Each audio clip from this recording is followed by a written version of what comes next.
Welcome to the Stairway to Heaven. We're coming to you bringing insights into the ever-changing high-frequency currents now bathing the planet and their effect on us all. The source of vital information for the evolving human being. I'm Gwilda Wiyaka. If everything is energy, what happens when the frequency changes? The purpose of Stairway to Heaven is to provide tools to steward us through the rapidly changing frequency currents that are impacting everything on the planet and beyond. In this episode, we'll revisit and expand our understanding of these currents, where they may be coming from, and their far-reaching implications. Albert Einstein beautifully summed up this phenomenon when he said, "Everything is energy, and that's all there is to it. Match the frequency of the reality you want, and you cannot help but get that reality. It can be no other way." This is not philosophy. This is physics. One thing we can count on, nature is never static. Although it might be cyclic, it's ever-changing. With these changes come variations in the ambient frequency experienced on the planet. If indeed, as Albert suggests, any shift in frequency impacts reality, this opens up an entire new world as the ambient frequency on the planet either rises or falls. The amazing impact of frequency on matter was demonstrated by German physicist and musician Ernest Chladni. Sometimes labeled as the father of acoustics, his most important work included research using vibrating plates of sand. Chladni's technique, first published in 1787 in his book Discoveries in the Theory of Sound, consisted of drawing a violin bow over a piece of metal whose surface was lightly covered with sand. The plate was bowed until it reached resonance, when the vibration causes sand to form distinct and repeating patterns. These patterns would remain present in the sand as long as the note was sustained. When the note was changed, the sand would go into chaos until another resonant note was maintained. The sand would then form another unique pattern that would also remain as long as the note was held. The patterns formed by this method are now called Chladni figures. The Chladni figure formed by each individual note can be exactly replicated each time the same note is introduced to the sand. This leaves one wondering if what he discovered was also the origin of written language, symbols actually drawn by sound made visible. Regardless, sound is frequency, and should we view the medium of sand as an example of the quantum soup of life, it demonstrates how different frequencies impact the quantum level where physical manifestation originates. Which figure formed in the sand was and is totally dependent upon the note being sounded. Match the frequency of the reality you want, and you cannot help but get that reality. There are cyclic galactic events, positions, and relationships that impact the frequency of the planet. These have been shown to affect the course of human life and evolution. The ambient frequency of the Earth is impacted by its relative positioning in the larger scheme of things as it loops its way through the galaxy. Some portions of the galaxy through which the Earth cyclically passes contain more light or higher frequency than others. This variation of frequency dictates many things on the planet, including human consciousness. The shorter and more easily grasped example of frequency variations caused by the Earth's cyclic positioning is the 4 seasons: winter, spring, summer, and fall. These seasons occur because the Earth is tilted on its axis relative to the orbital plane that it travels around the Sun. Earth's axis is an invisible line that runs through its center from pole to pole, around which it rotates. The axis is tilted in such a way that as the Earth travels around the Sun, different portions of her surface face the Sun more directly. In June, when the northern hemisphere is tilted towards the Sun's rays hit it for a greater part of the day than in the winter. This means it gets more hours of daylight. The more hours of daylight and exposure to the Sun's rays, the more light or frequency present. In December, when the northern hemisphere is tilted away from the Sun, there are few hours of daylight, reducing the light and frequency, resulting in winter. Every year, without fail, we experience the 4 seasons, yet each season varies from year to year, with no two being exactly the same. This holds true in the more far-reaching galactic cycles, though it's more difficult to perceive as it may take numerous lifetimes or multiple ages to shift. The intensity of light or frequency the Sun radiates to the planet is dictated by its relative positioning in the galaxy and the frequency present there. As we left the last high-frequency portion of the galaxy encountered on our path, at the close of the Leonian Age, well over 12,000 years ago, the Sun moved into a less highly charged portion of the galaxy. We entered what we'll call the long dark, a polarized, low-frequency time. During the long dark, there was less light, resulting in reduced conscious awareness and less direct access to information. Humans were left with only myths, legends, and ceremonies passed down from more enlightened times. During the long dark, we were limited to a dogmatic adherence to rituals. Many of us are still locked down in this dogma today. As we now enter the portion of the galaxy characterized by the age of Aquarius, the Sun is once again moving into a higher frequency area of the galaxy. This increased bandwidth of light is bathing interplanetary space, causing a rise in frequency, supported expanded consciousness, unity, and enlightenment. The aforementioned galactic events have been charted by many sciences, including the Mayan calendar, developed by Mayan practitioners who were both mathematician and shaman. The Mayan calendar is a very accurate map of galactic positions and the resulting cyclic frequency shift experienced by the Earth. The calendar is also somewhat prophetic, as through it a proficient scholar can accurately predict trends based upon the changes each set of frequencies promotes, which Chladni figure is setting the stage of human events, if you will. Unfortunately, many less than proficient pseudo-scholars, through misinterpretation and giant leaps of logic, have come up with inaccurate predictions supposedly based on the Mayan calendar. An example is the prediction the world would end on 12/21/12 rather than that general time, indicating a shift in frequency, marking a new era. These false alarms have eroded the perceived value of the Mayan calendar and many other valuable methods of prediction and guidance from the ancients. Each set of frequencies and resulting Chladni figures offers a different configuration in which events manifest, making some more likely than others. These cyclic events are also reflected in the astrological ages and the precession of equinoxes, as studied by both ancient and modern astrologers and astronomers. Each of the 12 astrological ages and the precession of equinoxes indicates the Earth's relative positioning in the galaxy and the resulting frequency influences to be found in each configuration. Even our modern-day personal horoscope are based on the position and frequency influences of heavenly bodies on the day, time, and location of our birth. The resulting frequency influences are embedded in our psyche, manifesting traits and tendencies that follow us throughout our lifetime. However, how we choose to manage and express these traits is totally up to the individual. When reading a horoscope, well-trained practitioners triangulate the information of the birth frequency with the current astrological frequency on the planet to direct their client as to what currents they can expect to manifest in their lives. Again, outcome is not predestined. How the client chooses to manage the currents is a personal choice. Ultimately, one's choices impact the results. The astrological reading can only point out the raw materials at hand. Basically, the astrologer is mapping the incoming wave. Then it's up to how we choose to surf it, or be swept under, as the case may be. The galactic frequency phenomenon noted and charted by the ancients is now being substantiated by the findings of modern-day scientists. As an example, Dr. Dmitriev, a Russian scientist, has observed an increase in the plasma on the leading edge of the Sun's magnetic field. He believes this is the result of the Sun's magnetic field moving into an area of the galaxy where the energy is more highly charged.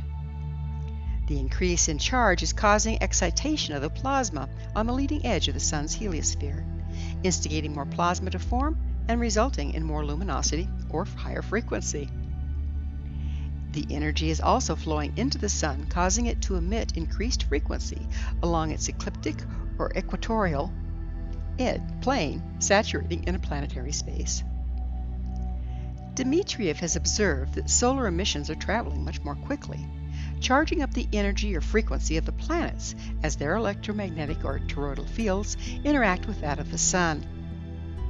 The increase in luminosity is impacting all those living on the planet, as well as the planet herself. These times and influences have been recorded as well as prophesied by nearly every indigenous culture.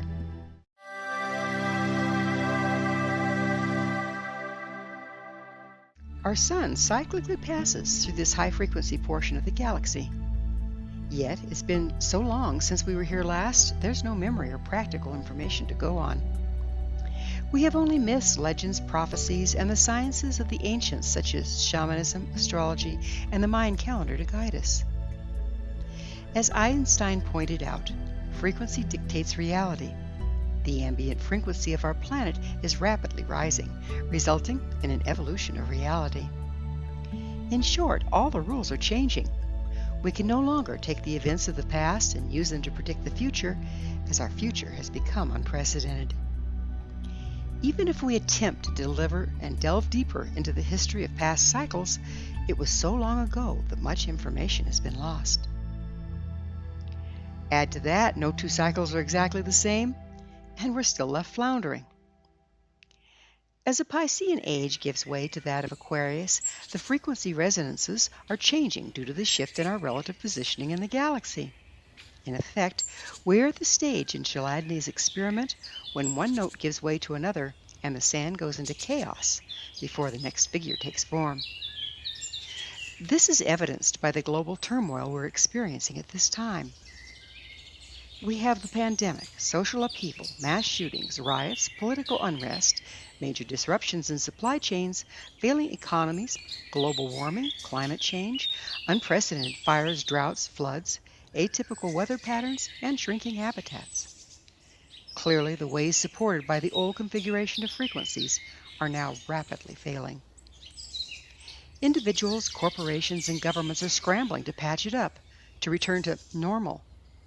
But the frequency configuration for the old normal is gone, the new one yet to form, and we now find ourselves in the chaos between notes. As with the influences of the horoscope, how we choose to respond to the frequencies at hand will ultimately dictate outcome. So how are we to find our way in this shifting landscape? If we explore how the ancient peoples found guidance for over 50,000 years, we see they turned to their shaman and wise ones. In times of great change, through sacred sites, trance states, and ceremonies, these practitioners attune themselves and their people to the frequencies of the earth and stars to maintain balance with the ever-changing frequencies of the universe and the resulting reality shifts on the planet. This is the purpose of many seemingly mysterious sites.